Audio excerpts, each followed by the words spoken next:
বন্ধুরা, আজকে আমি বানাচ্ছি চিকেন কিমা দিয়ে মটরের ঘুগনি।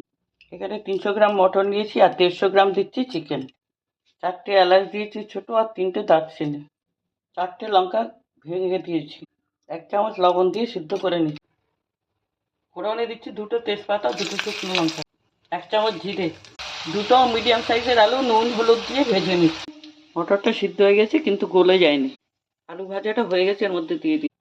এবার কুচি করা 2টো ছোট সাইজের পেঁয়াজ দিয়ে দিচ্ছি। পেঁয়াজটা ভাজা ভাজা হয়ে গেছে, এবার দিয়ে দিচ্ছি 1 চামচ আদা রসুন বাটা। 2টো বড় সাইজের টমেটো দিয়ে দিচ্ছি। টমেটোটা সিদ্ধ হয়ে গেছে, খোসাগুলো উঠিয়ে নিচ্ছি।